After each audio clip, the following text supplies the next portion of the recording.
This is my 1966 Volkswagen Beetle. Now, as some of you might know, I built this car about 10 years ago, and I built it from the ground up already from a bare shell.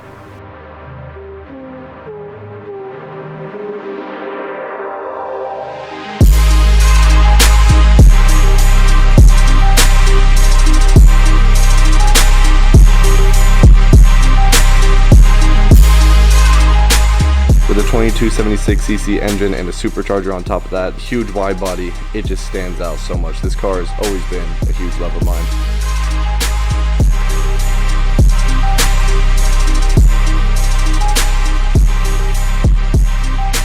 And it's sat for over 5 years without being driven, just in the background of my garage, in the backyard, under a car tarp. As some of you might know, if you watched the last video, we have began tearing down my Volkswagen Bug. And when I mean tearing down, I mean taking the body completely off and completely starting from scratch. Now, those underlying issues I was talking about, majority of them being involving the floor pan. This floor pan is destroyed. Not only are we doing floor pans, we are building this thing from floor pans all the way up with brand new parts. In order to start putting together our new car with all our new bits, we had to get this thing down to complete bare minimum. So we went through and we cut out the floor pans, removing these rusty piece together floor pans. This is going to be a long process of starting from scratch. I've never done a car like this before, but I was very excited to dive into it. And removing these floor pans and getting all these little pinch welds away and starting from bare minimum trans tunnel was just the idea I had in mind when I knew I wanted to rebuild this car. Every single bit we can get off this chassis, and removed it starting with brand new bolts, freshened seals. This has always been something I've done with a lot of the motorcycle restores I do and a lot of builds I do. I've always wanted to do it to a car. So it made no sense to keep anything on this car, especially welding in the new floors. We needed it as light as possible so we can flip this trans tunnel over and back over to grind everything down, to weld everything, and to line everything up. So here's what the pan was looking like once we got it down to bare metal all the way around. This is the starting point. This is as low as you can get on this car. Grinded it down, got it down to the bare metal, and primered this thing and got it flipped on both sides, so we got a good undercoating underneath the car as well.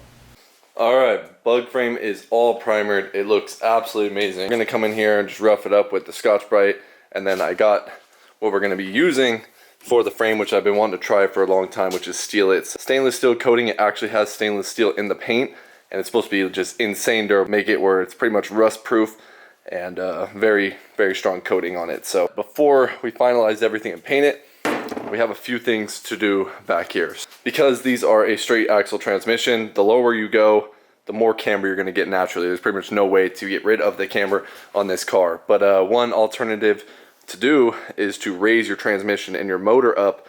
Your wheels sit higher on the frame sits lower, so the body of the car actually drops. It's very beneficial because A, your motor and your trans is higher on the frame rails for clearance, and also it gets rid of some of that camber. So the goal is to get better fitment on this thing without having so much camber, because before I was pretty much touching only about 2 inches of my 10-inch wide wheels on the ground. We're going with an RLR, Ron Loomis Racing transmission raise kit. So we have a 1-inch trans raise kit here. This is basically the most important bracket, which is a mid-mount trans bracket. These little cutouts on the side will be welded to here on the frame rails. This bottom brass bracket that's down there, the holes drop down 1 inch on here, raising the trans mount up. So we got a few things to change. Most importantly, you have to change the nose cone on the transmission, because now that the transmission's pretty much getting raised 1 inch, where the trans goes through the hole on the frame to the shifter rod, it would be on top of it. So that nose cone drops the nose down on this when we raise the trans to realign it in there. 1-inch trans raise is a little bit of work, but it's pretty simple. So this thing is thrashed, mostly just from sitting with the amount of camber I had. I feel like it put a lot of tension on these boots, and that's what caused them to rip and just pretty much leak out all the gearbox oil. So we removed the nose cone, as I mentioned, because of the trans raise kit. So we got that thing ready to swap out, cleaned it all up, and we replaced the studs on the front of the transmission, since that is where the new mid mount for the transmission actually bolts up to. So we replaced those studs, put in beefier, longer studs, and got that mount aligned. We only tighten this on snug tight because once you put it in the car, you want to line it up and weld it before you actually get it completely tightened up and fixed to one area. Slap some new sealant on there for the nose cone to stick to, using some Toyota Bond for oil pan gaskets. Works perfect for a situation like this. And then we slapped that nose cone on, got it tightened down, got all the gaskets smushed, and torqued it down to spec. Along with the front nose cone, we had to do the rear part of the car, since that'll be raised up as well. So we got rid of our old trans brace, kind of got the trans slid into the car with our new one, And like I said, everything was loosely in there for the mounts, so we got it bolted up to the chassis first, aligned the transmission with the front of the car, and after that there was only one thing left to do.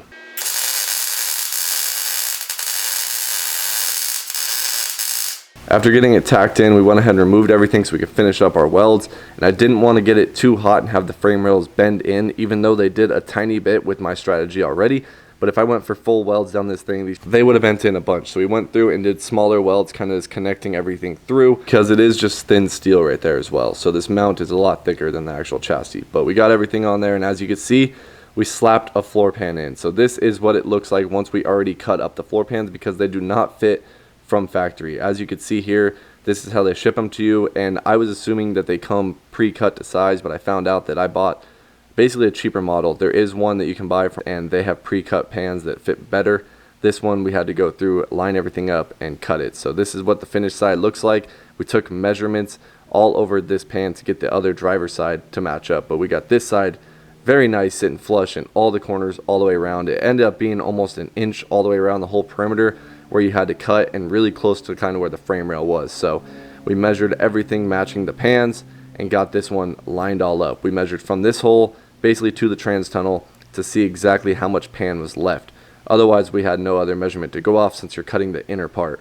We got them both slapped in there, and as you can see, they were fitting perfect. So now it was time to go ahead and punch some holes all the way through this pan, and we're going to be doing spot welds about every inch and a half or so down the whole side of this pan. And then on the inner trans tunnel, you actually throw some beads because of the overlay that it has on the trans tunnel lip. Slapped a bunch of holes all over this pan and got this thing ready to throw in and tack weld in. So we started out working on one side and tack welding. All we can hope for is that you line it up with the bolts on the bottom of the car. So there's no other way to test than lifting the body back onto the pans, checking everything. And as you could tell, we realized that the pans were a tiny bit off. Even though we lined it up with the back and the front of the frame rails correctly, it was a tiny bit off. So we took our tack welds out, moved it over about an inch to the back, and then re-tacked them in, and it lined up perfect the second time around. So we continued with welding it, and as you can see, we got a bunch of spot welds, and then we threw some beads down the trans tunnel. I am not super proud of these welds, but they're really not bad at all. So for my welding skills, I would rate this pretty high up there. I'm not the best welder, and I've never claimed to be, but this did not turn out bad at all. It's all in the prep, and we got this thing down to bare metal all the way around, so it welded pretty smoothly in there, and then we got the thing cleaned up with Scotch-Brite all over the pans. If you know me, I'm always wearing slides in the garage, and welding with slides was not the best idea.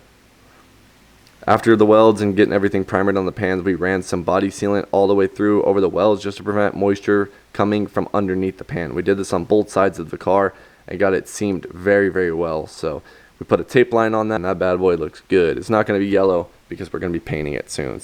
Alright, big news on the Bug. The floor pans, the pan, everything for the pan wise is basically set and done. The Steelite came out absolutely amazing. I love this stuff. I would definitely recommend using this stuff for something like this.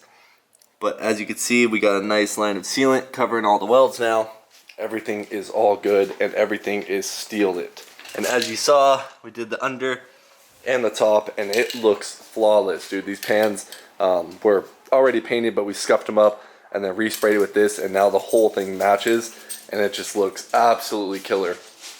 The only thing I didn't notice is that these pans did not have holes in these pans for the seat belts. So there's usually a threaded hole right here, and on the back there's a support piece, as you can see, that basically supports the pan in that area. What I've seen on other people's videos where they swap pans is they actually come in here and cut these out and then reuse them to weld them back in, and that's what we're gonna do. So we'll repaint it, and hopefully it's all good to go. I wish I noticed this earlier and was able to flip the pan over and do it easier, but now I don't have anyone to help me flip the pan over, so it's up to me to figure this one out. I really didn't notice this at first when I looked at the pans. I didn't even think about the seatbelt holes. So I looked up and I saw a few people on YouTube run into the same situation when buying these floor pans. So I went through, cut off all the excess of the old floor pan that was on this little bracket that is for the seat bolt hole, and got it cleaned up pretty damn good. I was first gonna make one, and then I decided to try it out and see if I can actually save it, and it turned out perfect. So we drilled a little hole in the floor pan. Alright, so this is the bracket for the seat belt. I could have made this, but I had it already right there, and it didn't take me that long. It took me about 20 minutes to get it like this. That out, and it basically sits like that, and as you can see, and we just got weld under here. Weld that in. And then the other one's right across the way, right inside the trans tunnel. So as you can see there. The seatbelt hole has been welded in. As you can see, the paint's a little bit messed up because it got hot underneath, but you can kind of see that. We got it welded in. Everything's good to go on that part, so we got it lined up and we're set on the pans. As we discovered when we took out the bug trans, the axle boots are completely destroyed. So some German axle boots, obviously the German rubber's better, so we went with that. Then we'll throw the trans in. I'm gonna clean it up obviously before we do that, but I don't want to set the trans in there and have these leak any more trans oil on the fresh paint right there, so we'll do that. Slap some new axle boots on this because you know how bad those ones were and they were leaking every bit of oil out of there. So these were the German ones, a little bit stronger rubber. Hopefully these last. Let's get thrown together. Alright, as you can see, we've been going hard on the bug. I got the new beam just kind of set on there, our new master. Everything going on the frame is brand new. As you can see, we got our nice drilled and slotted front disc rotors right here. Because I changed the lug pattern. I had a wide 5 standard VW style lug pattern before. It is very hard to find the wide 5 wheels with deep enough wheels for my wide body kit I got on here. Pretty much the only wheels available are the big steely ones I had before that are off-road wheels. They're just not real good road wheels. And this car being as powerful as it is, it's probably smartest to have some good wheels on here and make the drive a lot better for this car. So I went ahead and I changed those. Now we're gonna be running Chevy lug pattern. So I have a lot more options for wheels now. Today we're going to be working on the rear disc brake setup. Since we have everything ready for the rear, we should have everything we need for a rear disc brake conversion kit. I think these are just the backing plates, which have a caliper mount on them now. And then in here we have actual rotors, which I'm excited to see what these rotors look like. I believe I ordered drilled and slotted rears too. I in fact ordered the drilled and slotted rears, and as you know, we are changing the lug pattern on this car, so have multiple lug pattern options, most importantly the Chevy lug pattern which we were going for. So we removed all our drum brakes from the rear. I wanted to do this originally in the car. I went disc brakes up front originally and kept the drum in the rear, and I've always wanted to go back and go disc brake all around, so there's no other time to do it than now when I'm building this thing from scratch anyways. So that's just what we did. Got everything set up in the disc brakes, and I also clear coated those caliper mounts just to prevent them from being rusted. So I didn't want to paint them or anything. I just went with that standard metal look. And then we went ahead and got to the front, slapping on our brand new drop spindles, which later on became a big issue. A lot has changed after this clip right here. As you saw, we had those drilled and slotted rotors. Well, we ended up returning those completely because it became a huge issue, which I didn't really think about, completely spaced in my mind. As you can see here, we have our old rotors on here now, and these are also our old CB Performance drop spindles. So they're still 2.5 inch drop. What we ordered was LimeBUG 2.5 inch drop, and we did that just because we ordered a whole front end kit from LimeBUG. Well, we discovered a few things that were a big issue with the new ones. One of the first major issues that I did was I ordered the wrong inner wheel bearing. You're supposed to order the newer model, and I ordered the exact year, and it ended up didn't working on the actual spindles. Once I put those spindles on, I got all the right bearings, I realized something else. The caliper mount on the spindles I did get were a different caliper. This being the wide 5 conversion one, it's a bigger set of rotor, and it's a huge spacing here on the caliper. On the other spindles I got, it was a very, very close spacing. So then after I spent all that time and money, I realized now I'm gonna have to order new calipers as well. And at that point, I was like, screw this, I'm so far into it, I already had disc brakes. There was no reason that I need to spend another grand on disc brakes again, buying new rotors, buying new spindles, buying new calipers now, when I already had a set here. So I decided to return the rotors I had, and I sold the spindles, and I ended up just getting a wheel adapter in here that you can't really see, but it's behind there, and it converts the wide 5 to the Chevy lug pattern, and it's perfect because where the lugs are for the wheel adapter is behind the spokes of the wheels. So you can't even see it at all. Installing our adjustable spring plates here, and this project isn't too fun. Bushings here, we're using lithium-based grease since they're polyurethane, and we got our spring plates, the adjuster part which is splined, and then we have the actual full spring plate which kind of just slips into the straight axle torque tube, if you will, right here. So the hard part is getting it exactly on the right splines to match the exact degree. So as you can see, I have an angle finder over there. I'm gonna have to probably adjust this again. I'm really not sure. I'm going off what I had before, and that was 8 degrees. And you have to take the measurement on the part that's splined here. So this is adjustable, and I have it to the point where they're matching right now, and it's completely bottomed out here, so that way you'll have preload. So once I have it set with preload and matching here, we're sitting at 8 degrees. So when I undo this all the way, this will float at 10 degrees. So once I was able to take 2 degrees out, that was the preload, and that's what we have it set at now. So we're able to put our shock on, and we won't really know until we set this thing on the ground exactly where I'm sitting on this, and I'll have to go more from there, but I basically want to get a flat idea going based off my previous measurements with my old spring plates, and now these are 2.5-inch drop spring plates. Before I had them straight and it was a little bit more angle. It's very hard to like compensate all these different measurements here, but I'm trying to work with it and figure it out. But basically these drop 2.5 more inches now, leaving the axle higher. Also, we raised the transmission and motor 1 inch, so there's a lot of different measurements now, and it's totally different than before. But this is the base plan we're going with, and now we have to do the other side.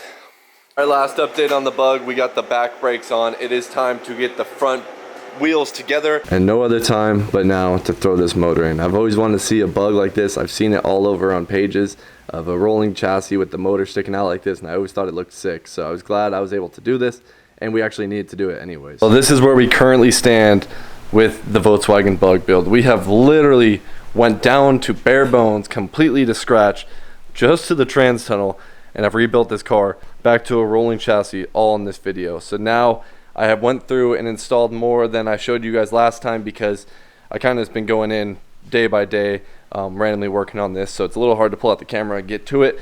But we got a brand new rebuilt steering box from J-Bugs up here, and then we have our complete LimeBUG front end fully installed. So we got our ultra pitman arm, we got our new tie rods all along here, and we kind of got everything set on, not really aligned. We got our wheels slapped on. Now these tires are just temporarily, just to move this thing around, with all the fitment changes now being with the difference in camber, the new wheel, the offsets of the wheels are a little bit different from before.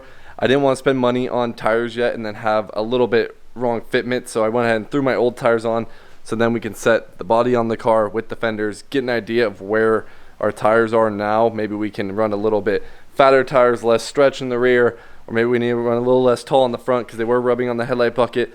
So once we throw the body on, I'll get a better idea, order a new set of tires. But we have American Racing torque thrust wheels on there.